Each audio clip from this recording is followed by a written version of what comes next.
You are now listening to TheGrio's Black Podcast Network, Black Culture Amplified. If you watch this podcast regularly, not if you listen, because you can't, I don't know if you know this, but you can't actually see this podcast if you're listening. But if you watch it, you'll notice that, I like to wear shirts, tees, hoodies, especially in the winter. I like to wear hoodies. And most of the time, the ones I wear are by Black designers, it's Black merchandisers, Black creators, and it's a thing that I like to do. It's not about support, it's just, I like the style and the culture of creatives, especially Black creators. And I was wearing this one the other day, right? And it's by this kid, I don't call him a kid, he's like 30 years old, but this creator, rapper, former scammer called Guap Dan, right? And if you can see it, if you can't see it, it says, steal money from white people. So I was wearing it, like a lot of times I'll just leave out of the house and throw a hoodie or a shirt on. And I was wearing this one. And somebody stopped me and asked me if I thought my shirt was offensive. I didn't even realize which one I had on. I looked down. I was like, does it have a curse word in it or something?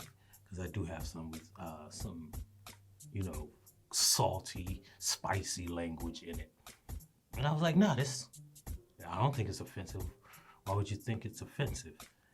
And he said, well, steal money from white people. What's that about? So I told him it was about reparations. And that's what I'm going to explain today. Welcome to TheGrio Daily, the only podcast that'll tell you to steal money from white people. I'm world famous white peopleologist Michael Harriot, and this is TheGrio Daily. So what's that about, right? Like, what is it? Why would I wear a phrase that says steal money from white people? Like, why would I even support that? Because theft is a crime, right? Well, kind of, not really. Like, all theft isn't a crime because white people steal from Black people all of the time. And I am not promoting this shirt. We do not get a kickback from this company. I don't even know if he knows who I am. I just thought it was cool, right? But it goes to a larger point, right? Why would anyone think stealing was cool? Well, my argument is if you don't support reparations, then you are tacitly arguing that you support stealing money from Black people. Why do I think that? Well, so for more than 20 years, I've preached this economic theory about reparations, which basically says that I believe, or I don't know if I believe it, but it's an interesting question. What do you think? Do you think the money taken from Black people during slavery could be less than or about equal to the money that was stolen from Black people after slavery? Well, here's my argument, right? I argue that slavery was constitutional. There's like really nothing a court can, retroactively do about it because it was the law of the land. However, after the 13th Amendment passed, abolishing slavery, except in the punishment of a crime, which we'll get to, then slavery was illegal. And because of the 14th Amendment, which made us full citizens, we had the rights of every other American. So if you stole from us, you should have been punished. Well, that's not what happened. So let's start from the beginning. How did white people steal from Black people? Well, I would argue that during slavery, there is no argument, right? All of the labor was stolen, and not just by slave owners. I think it's important to make that point that the money that was stolen, the wealth that was stolen from enslaved Black people was not just by slave owners. If you owned a factory that sold cotton goods, for instance, you were benefiting from the theft of Black people's labor. If you worked for a bank, many of the banks, the bank that became what we know as Wells Fargo, the banks, many of the largest institutions in America, New York Life Insurance Company, for instance, they benefited from slavery. It's an interesting story that so slave owners would need money, and instead of mortgaging, well, they would mortgage their property. That's a perfect way to put it. But I know you're thinking of a house or the land. Nah, enslaved Black people were property. So they would actually take out loans and use Black people as the collateral. Even this guy named Thomas Jefferson did it. And it was a perfectly legal, perfectly reasonable thing to do. And it's how a lot of the financial institutions that still stand to this day got their money. But after slavery, they figured out new ways to steal the wealth and the labor of Black people. First of all, before the end of slavery, the penal institutions in America were filled with mostly white males.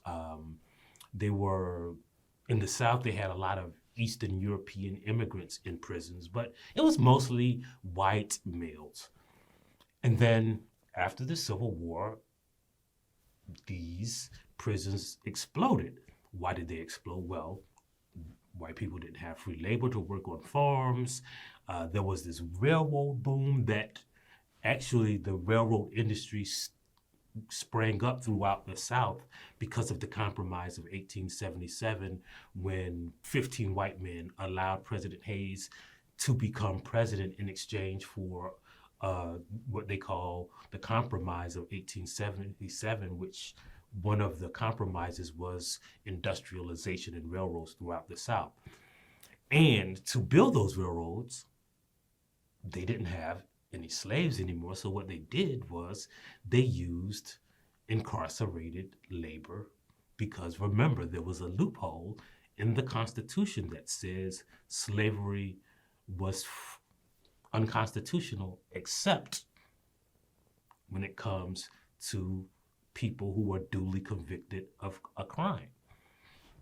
So those incarcerated people became enslaved labor, right? And in states like Mississippi, Alabama, and Tennessee, most of the state's revenue came from leasing out their incarcerated people as labor.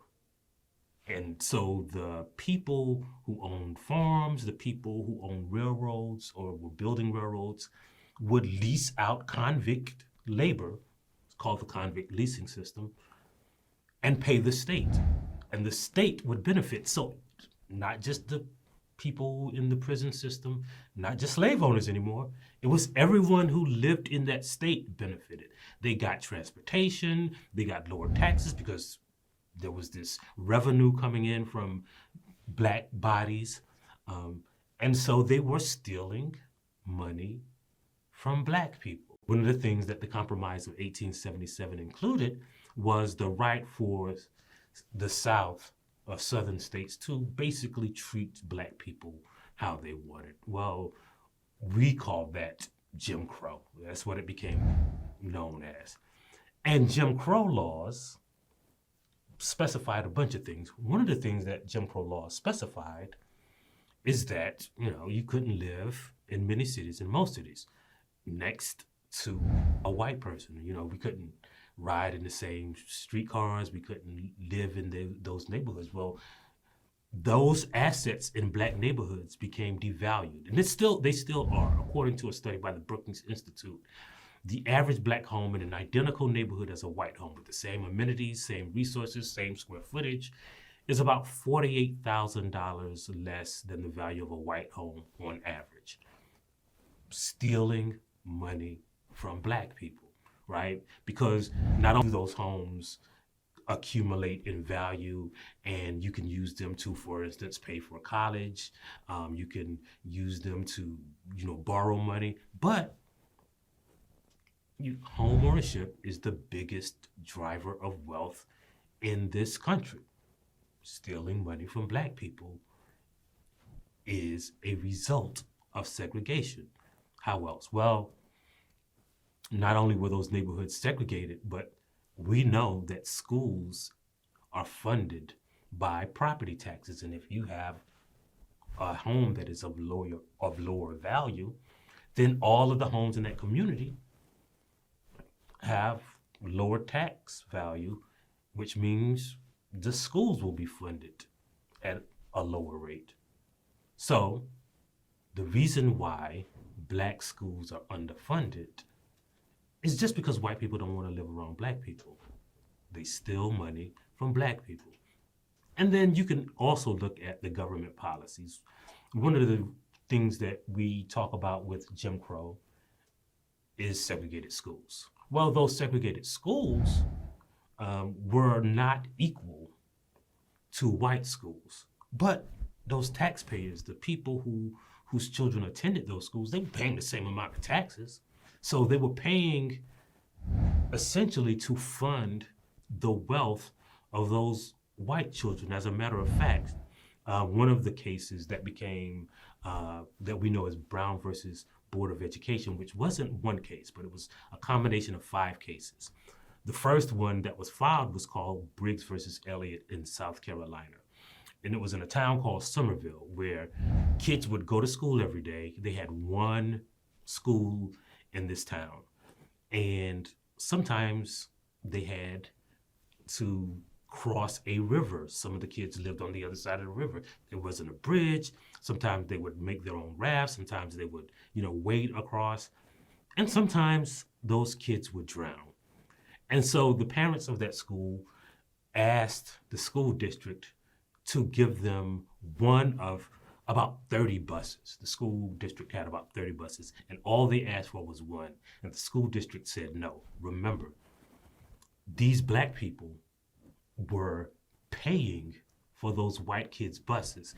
And the reason this is interesting is because Somerville at that time was 75% Black, and they had no buses. So all of the Black people in that town was funding the white kids' education.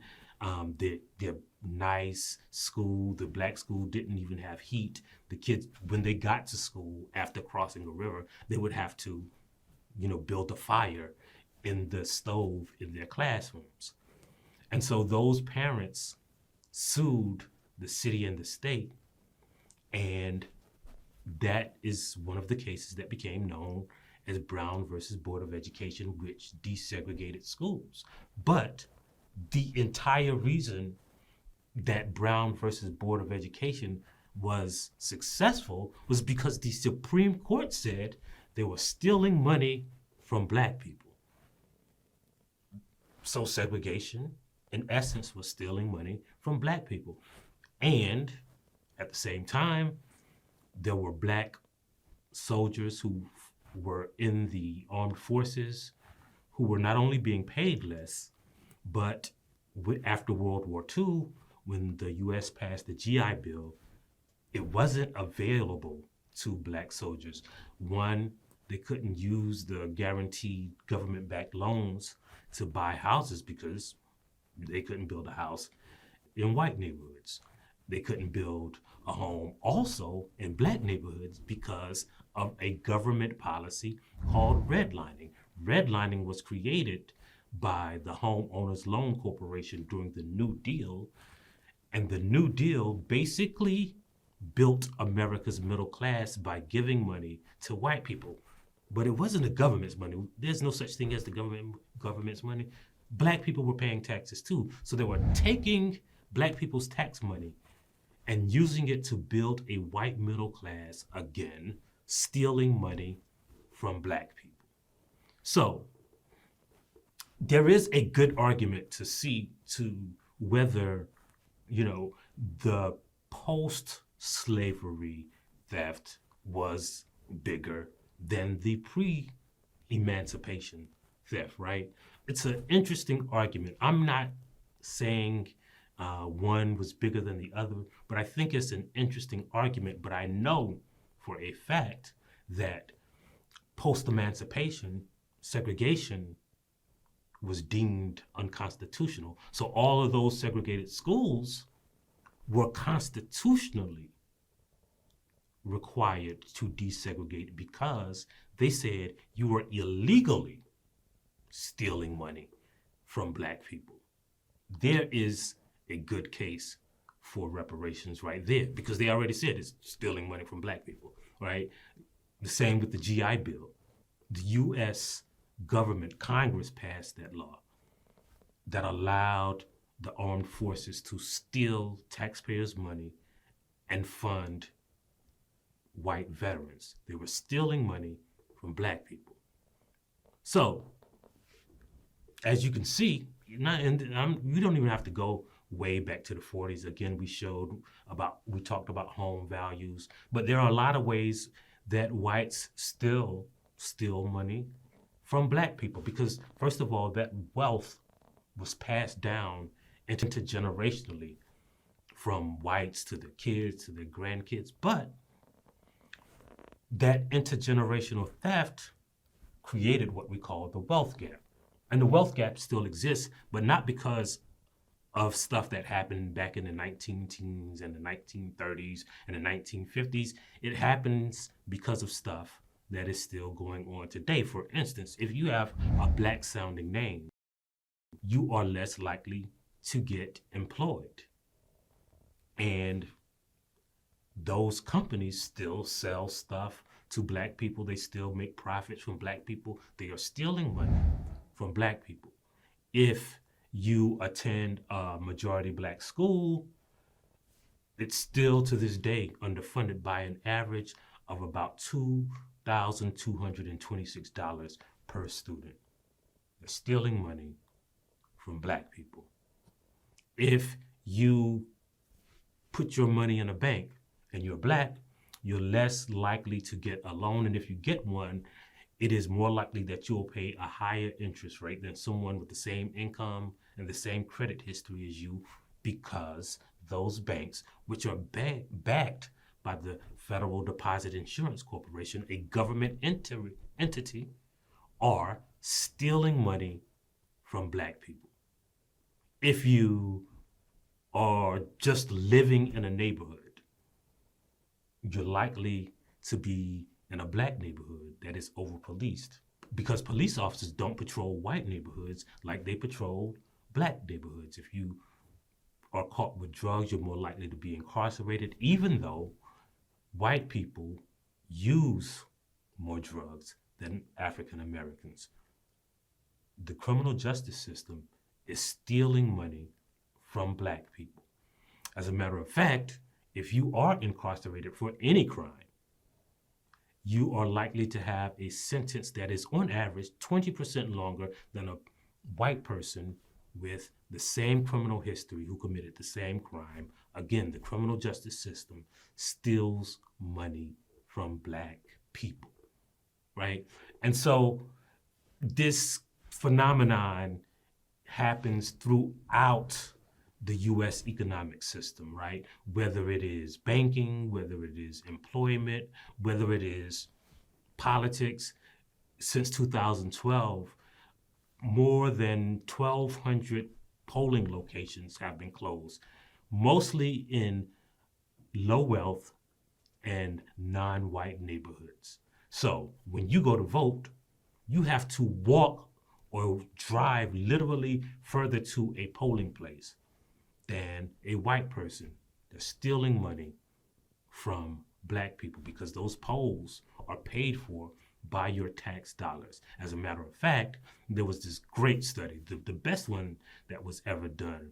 So these scientists used cell phone data locations on voting election day to see how long people waited in line to vote.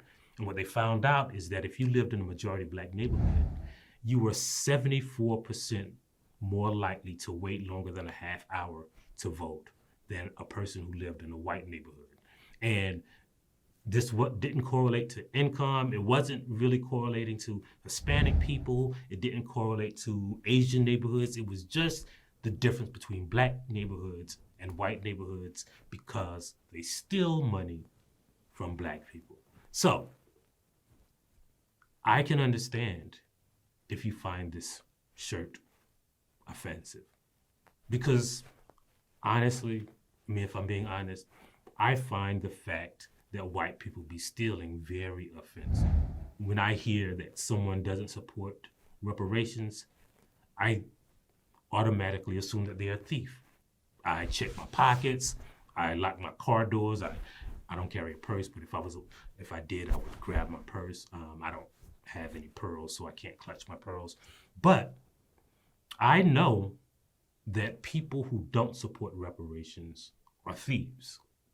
And it doesn't matter how you configure those reparations or where you get it from. And that's the crazy thing about reparations is when people say that we're asking white people to pay reparations, now we're asking our country, our government, to pay reparations, right? Like black people's tax dollars would be used just as much as white people's tax dollars because reparations is what this country owes black people. And if you don't think so, then you're in favor of stealing money from black people. And that's why you have to support reparations. And that's also why you have to subscribe to this podcast. You have to download the TheGrio app, check out our streaming services. You just gotta just support us, man. Because if you don't, then you're supporting stealing, okay, well, not necessarily stealing money from black people, but just help us out, bro. And we're gonna leave you with the famous black saying. Today's black saying is one everybody's grandmama said. There's two things I can't stand, a liar and a thief. Even my grandmama didn't want y'all to steal money from black people. We'll see you next time on TheGrio Daily. If you liked what you heard, please give us a 5-star review, download the TheGrio app, subscribe to the show, and share it with everyone you know. Please email all questions, suggestions, and compliments to podcasts@thegrio.com. You are now listening to TheGrio's Black Podcast Network, Black Culture Amplified.